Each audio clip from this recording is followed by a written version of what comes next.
Welcome to the Civil War online simulation tutorial.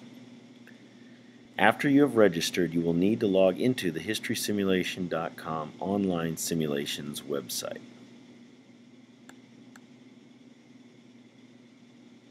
You will need to click on the box New Simulation. The first box asks you to name your simulation. I would name it for the period and class for each simulation. For example, Period 1, American History.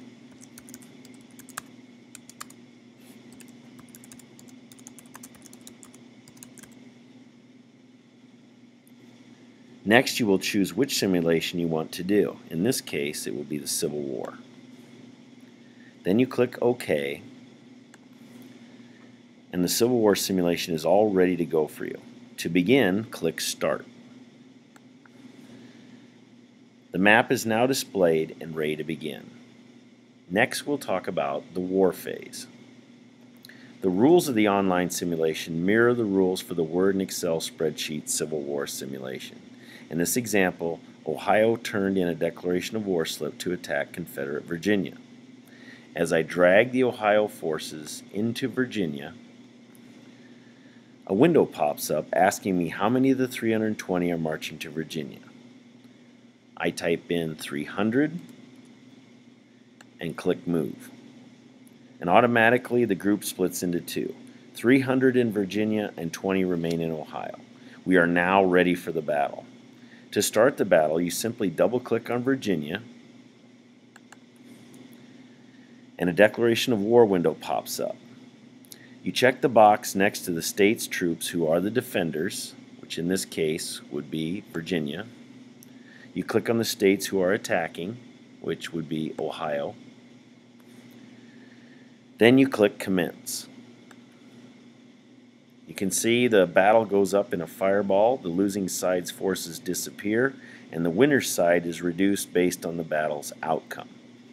In this case, the Union forces were victorious and Virginia automatically turns Union blue. The battle is now complete and you can move on to the next battle. Next, we'll talk about movement.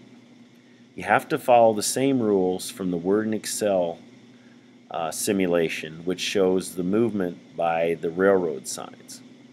Now, the railroad signs, you can see the green 0 represents troops that can move clear across all the greens.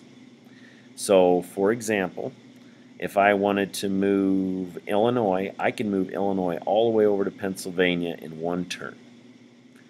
And I click Move, and I'm there. Now, in the orange states, if I wanted to move Iowa, I can only move Iowa into Minnesota, Wisconsin, Missouri, or Illinois because Iowa has less railroads. And so to move Iowa, I have to go there. Now in the South, where they have very few railroads, I have to take two turns to move out of these states to get to the orange states. Now the orange states, I can move Kentucky into Alabama in one move. But Mississippi, I would have to wait one turn and then move them into Alabama. And that's all based on your own movement. You have to follow those rules. So, when all declarations of war are completed, in this case for the Union, we move into the movement phase where any troops not used during the war phase can be moved. We do the same thing for movement as we did for war. You drag the flag of the troops you want to move to the new location and a pop-up window asks you how many troops you want to move. Again, you type in the number and you'll be able to move all of them or split them into two groups. Next, sea battles. Sea battles are conducted the same way as land battles are. You move the Navy into the same zone as the enemy, and let's say we only want to move 5,000. Click Move. Now the Union Navy and the Confederate Navy are in the same sea zone. We don't use any tack or defend on naval battles. And we double click on the Gulf of Mexico. We don't click either one of these boxes. All we have to do is click Commence. And as you can see, the Union Navy is victorious and the battle is now complete. The last thing we're looking at is the teacher notes.